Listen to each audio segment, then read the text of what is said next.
अब हम बात कर रहे हैं लंदन में इंटरनेशनल रॉयल शो हुआ है और उसमें हमारी पाक फ़ज़ाइया हमारी एयरफोर्स ने, क्योंकि सभी मुंतज़िर थे, एयरफोर्स ने वो जो मुकाबला जीता था, वॉर जीती थी, उसके बाद सब देखना चाह रहे थे कि JF-17 थंडर क्या है भाई। और कौन से ऐसे तैयारे और कौन सी एक्सपर्टीज़ है। तो खैर हमारे उसमें अवार्ड्स भी जीते हैं हमने। हदफ पर झपटने के लिए तैयार उकाब की तस्वीर से मुज़य्यन तैयारे ने, वो आपने देखा कि वो आइज़ बनी हुई है उसके ऊपर, ख़ास तौर पे उसको डिज़ाइन किया गया। तो जनाब उन्होंने JF-17 थंडर तैयारे ने भी royal international air tattoo show 2025 में आला एजाज़ हासिल किया है। इसके साथ साथ C-130 हरक्यूलिस तैयारे ने भी अवार्ड जीता है। वैसे खास तो हमारे पायलट से भी मुलाकात करनी चाहिए, उनको करवानी चाहिए कि जो इतनी कमाल इनके पास टैलेंट है, टेक्निक्स हैं, ट्रेनिंग है और जज्बा है कि जिसकी वजह से हमने इंडिया के खिलाफ ऐसी ज़बरदस्त जंग जीती, दुनिया ने देखी। तो वो भी होना चाहिए, बिल्कुल होना चाहिए था। हम कभी बात करेंगे, हम जरूर पायलट से भी बात करें। अच्छा, हमें ज्वाइन किया है air vice marshal retired Atib Siddiqui साहब ने, उनसे ज़रा जानते हैं। अस्सलाम वालेकुम, गुड मॉर्निंग अतीब साहब, कैसे हैं आप? ठीक ठाक हैं?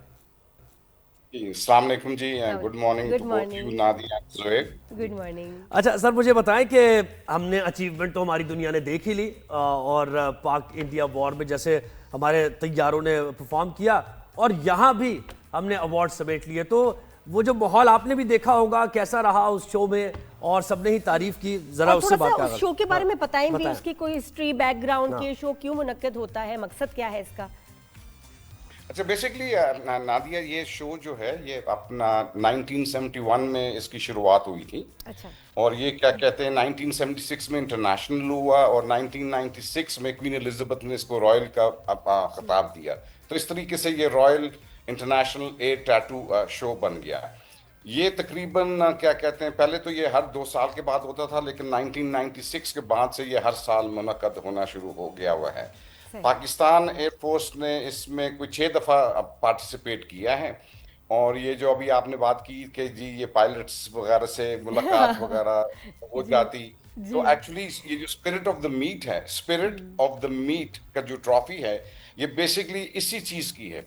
जो इंटरेक्शन इस दफ़ा अपना क्या कहते हैं इस शो के ऊपर हुआ हमारे पायलट्स वगैरह के साथ, JF-17 के जो पायलट्स वहाँ पे मौजूद थे, वो शायद ही पहले कभी हुआ हो, क्योंकि ये पहली दफ़ा जो कि JF-17 थंडर ब्लॉक 3 जो है इस शो का हिस्सा बनी है।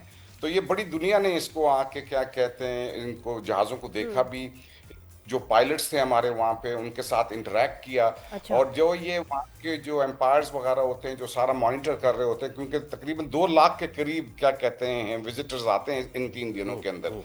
तो जितनी आवाम और जितने बच्चे और नौजवान जिन्होंने इस JF-17 को विजिट किया, शायद ही किसी और जहाज को उन्होंने विजिट किया है। तो उस सिलसिले में फिर जिस वक्त ये सारा देखा गया कि जी सारे बहुत ज्यादा इंटरेक्शन हो रही थी, हमारे पायलट्स का भी बहुत इंटरेक्शन था, तो ये spirit of the meet trophy उसी सिलसिले में दी जाती है।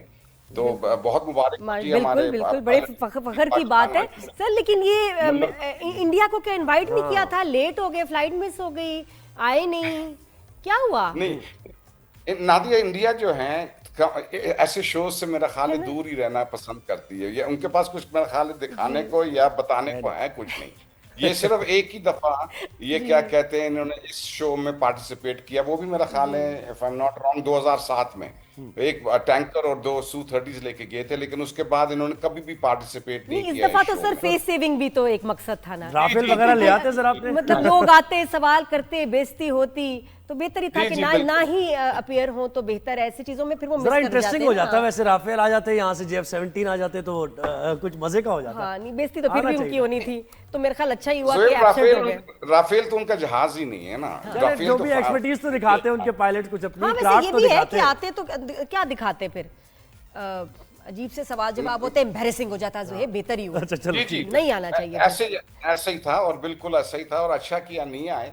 लेकिन मेरा ख्याल है कि वैसे वो क्या कहते हैं कभी भी आप वो फेस करने के लिए उनके पास कुछ बताने के लिए है कुछ नहीं। अगर 2019 में देखें आप जो उनके साथ हुआ, तो क्या मतलब उसके बाद जाके उन्होंने क्या बताते हैं। बिल्कुल क्या। अच्छा मुझे बताएं सर, दुनिया भर से जो तैयारे बनाने वाली कंपनीज यहाँ पर इस शो में शामिल हुई, तो पाकिस्तान के लिए वैसे बिजनेस पर्सपेक्टिव से अगर हम देखें तो क्या कोई कितना टेंडर्स फायदेमंद वगैरह और ये कोई मुआहदे वगैरह ये हम देख सकते हैं, इस बारे में कुछ सोच सकते हैं? इस बारे में डेफिनेटली सोच सकते हैं, और बहुत सी एयरफोर्सेज हैं अपना जो दुनिया की जो कि बहुत इंटरेस्ट शो कर रही हैं JF-17 थंडर ब्लॉक 3 में। तो मुझे उम्मीद है चंद दिनों में ये जो खबर है ये भी अब आनी शुरू हो जाएगी कि किन किन मुल्क के साथ, क्या कहते हैं, मुल्कों के साथ इंटरेक्शन वगैरह हो रहा है और किन किन मुल्कों ने इसके ऊपर इंटरेस्ट शो किया। वो तो आपको पता है कि अभी भी कई मुल्क हैं जिन्होंने इसके अंदर ना कि सिर्फ इंटरेस्ट शो किया बल्कि ऑर्डर भी प्लेस कर दिए हैं। तो ये अभी थोड़े दिनों तक मेरा ख्याल है और ये पूरी ब्लॉक की पूरी 3 क्या जो- क्या है सर, इसको जरा एक्सप्लेन कीजिएगा। बेसिकली अब JF-17 जब स्टार्ट हुआ था तो it was JF-17 thunder block 1। बिल्कुल। उसके ऊपर फिर इंप्रूवमेंट की गई तो ये ब्लॉक 2 जैसे जनरेशन, जैसे fourth generation, fifth Fifth generation generation, upgrade होता है चीज ब्लॉक की। सही। ब्लॉक 3 में जो चीजें हैं उनके रडार्स को अपग्रेड कर दिया गया। मैं टेक्निकल वर्ड्स इस्तेमाल नहीं कर रहा, नाज़रीन को समझ में नहीं आएंगी, लेकिन उनके रडार्स को अपग्रेड कर दिया गया है। इसके अंदर वो PL-15 को कैरी करने की सलाहियत है, CM-400 को अपना हाइपरसोनिक मिसाइल्स और बहुत सारा आर्मामेंट ऐसा है जो कि J-10C के ऊपर जो इस्तेमाल किया जा सकता है वो इसके ऊपर भी किया जा सकता है। सर मेरा ख्याल है तो जो ये- ऑर्डर्स हमें जो ऑर्डर्स मिले ना, साथ में एक रिक्वेस्ट होनी, जो हमारे इंटरनेशनल सेलिब्रिटीज हैं हमारे पायलट्स के, भाई उनसे भी थोड़ी सी ट्रेनिंग भी हो जाए एयरक्राफ्ट के साथ साथ। मेरे ख्याल ये भी रिक्वेस्ट आएगी हर एक से। क्योंकि इट्स नॉट ऑल अबाउट ये तो- एयरक्राफ्ट, है ना। ये तो पैकेज का हिस्सा ही होगा इंशाल्लाह। जी जी, इट्स अच्छा, सच एन ऑनर, बहुत अच्छी बात है। मुझे सर ये बताइएगा कि हमने इसके अलावा JF-17 है, फिर हरकुलिस हमारा, उसको भी अवार्ड, और हमने रडर सिस्टम्स भी अपने वहाँ इंट्रोड्यूस कराया, उन्होंने भी शो में हिस्सा लिया। नहीं, उन्होंने नहीं शो में हिस्सा लिया। बेसिकली ये दो जो कंपोनेंट्स हैं C-130 और क्या कहते हैं हमारे JF-17, और एक हमारा L-78 जो एयर रिफ्यूलर है वो भी किया है वहाँ पे, क्या कहते हैं, इस शो में। बट इसके अलावा और कोई इक्विपमेंट वगैरह नहीं लेके गए। अच्छा सर, जो हमने आलमी एजाज जीते हैं वो किस उस पे, उसका क्राइटेरिया क्या था और क्या खास बात थी, ये भी जरा थोड़ा बताइएगा। बेसिकली जो C-130H ने जो जीता था वो कॉनकोर्ड डी एलिगेंस के नाम से उसको उस ट्रॉफी को जाना जाता है। ये एक कंपनी है, स्विस कंपनी RUAG जो कंपनी है वो उस ट्रॉफी को वहाँ पे अपना पेश करती है। तो बेसिकली कहते हैं ये बेस्ट प्रिपेयर्ड एयरक्राफ्ट जो होता है उसको अपना असेस किया जाता है। सारे जहाज जो आते हैं, इसकी जो थीम है ना इस पर्टिकुलर इंटरनेशनल एयर टैटू की, वो थी आइज इन द स्काईज। तो अगर आपने ये जहाज की तस्वीर अगर आप जी दिखा जी बिल्कुल, सकें तो हम बड़ी- दिखा भी रहे हैं इस वक्त। बिल्कुल खूबसूरत, अच्छा। माशाल्लाह, लुक एट दिस, ब्यूटीफुल। तो बेस्ट प्रिपेयर्ड एयरक्राफ्ट का ये अवार्ड होता है और उसके लिए ये ट्रॉफी दी जाती है। ये 6 कॉर्न का जहाज था हरकुलिस, उसके लिए ये जहाज जो है जो ट्रॉफी है उसका एजाज मिला है स्क्वाड्रन को। अच्छा, आपकी मौजूदगी का बहुत फायदा जबरदस्त उठाते हुए आप फोर्सी क्या कर रहे हैं, क्योंकि बहुत सी बातें ऐसी आ रही हैं, एनालिस्ट ये कह रहे हैं, तज्जिया निगार ये कह रहे हैं कि इसराइल से जोड़ते हुए मामलात को और इस खत्ते की सूरत हाल को कि भारत एक बार फिर अटेम्प्ट कर सकता है कोई ना कोई। आप क्या देखते हैं इस पर? बेसिकली देखें, ये जिस वक्त इस तरह का अपना को आप ये इस तरह की जब जंग होती है तो उसके बाद वो बहुत असेस करना पड़ता है कि ये हुआ क्या हमारे साथ। ठीक है, अब इस केस में इंडिया ने अब अपने आप को असेस कर रहा है। उन खामियों को दूर करने के लिए ये चंद महीने नहीं लगते, ये बहुत टाइम लगता है। अभी अगर आपको याद हो 2019 में जब ये बालाकोट का हुआ था अपना जो इंसिडेंट हुआ था जिसमें अभिनंदन को मतलब रिजेक्ट करना पड़ा, उसको हमने अपना क्या कहते हैं अब वापस उसको किया। उसके बाद से 6 साल लगे उनको ये तैयारी करने में कि दोबारा पाकिस्तान पर हमला किया जाए। तो बहुत से तज्जियाकार हैं जो आप बिल्कुल सही कह रहे हैं, जो समझ रहे हैं कि शायद सितंबर अक्टूबर में वो दोबारा इस तरह की कोशिश करेंगे। लेकिन मेरी अपनी जाती राय ये है कि इतनी जल्दी वो जो आपकी अपनी खामियां हैं वो, क्योंकि कुछ चेंज नहीं होता 6 महीने के अंदर, वो दोबारा आएंगे तो यही होगा उनके साथ। बिल्कुल ठीक है, और ये नहीं है कि अब हम लोग क्या कहते हैं 7 मई के बाद कुछ बैठ गए आराम से। पाकिस्तान एयरफोर्स का वतीरा यही है कि जिस दिन वो खत्म होता है अपना कोई सिलसिला, उसी दिन से वो आप अपना अब तैयारी शुरू कर देते हैं नेक्स्ट राउंड की। तो हम तो तैयारी कर रहे हैं, हम तो और भी बहुत कुछ कर रहे हैं जो कि उनको, और बहुत कुछ अभी अब किया नहीं है उनके साथ। जी तो जी, ये तो चीज है कि जो उनको बहुत सोच विचार के साथ दोबारा से सोचना पड़ेगा इस चीज को कि भाई दोबारा पाकिस्तान के साथ ये हमने अपना पंगा लेना है कि मतलब बेहतर है कि इसी तरह से अपना इसको सर अभी ये उनका जो हाल हुआ है वो सालों की तैयारी के बाद हुआ है, ठीक है। अब तो हम इतने तैयार हैं, अब तो हमें पता है, तो अब उनका क्या हाल करेंगे, उनको पता होना चाहिए। लेकिन सर ये जो कार्रवाइयां तो उसकी तरफ से जारी हैं और बड़ी तशवीशनाक हद तक ये बढ़ती जा रही है। बलूचिस्तान में आप खुद ही देख रहे हैं कि पैदर पे वाकयात हो रहे हैं, हमले भी कराए जा रहे हैं।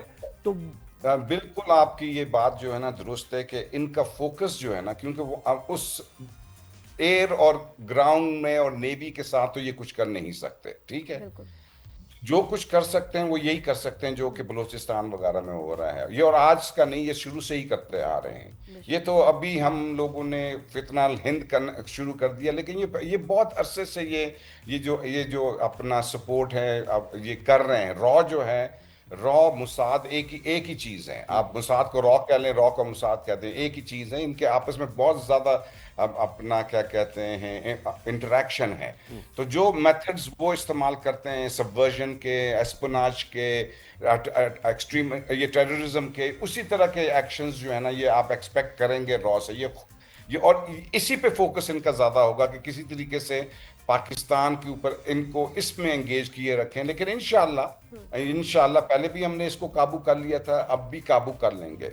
ये उनका ये एक तरीका है, ये वो करते रहेंगे। इतने सालों से, डेकेड से आप बातें ही सुन रहे होते हैं, हर कोई अपना कोई क्लेम कर रहा है, कोई मुल्क कुछ क्लेम कर रहा है। ये पहली दफा अरसे के बाद के जी एक्शन में नजर आई। टेक्नोलॉजी की जंग थी, अज़म की जंग थी, जज्बे की जंग थी। आसान तो नहीं, वहां तो उनकी जो फोर्सेज हैं वो अपने लीडरशिप के साथ एक है ही नहीं। वहां तो अपने इतने मसाइल उनके बने हुए, तो वो तो उनके पास तो वो जज्बा ही नहीं। उनको यही नहीं पता कि हम अटैक कर क्यों रहे हैं, हम लड़ क्यों रहे हैं, हम तो अपने आप को डिफेंड कर रहे हैं। लेकिन वहां तो कोई एक पेज पे है ही नहीं, तो वो तो हर चीज लैक करते हैं।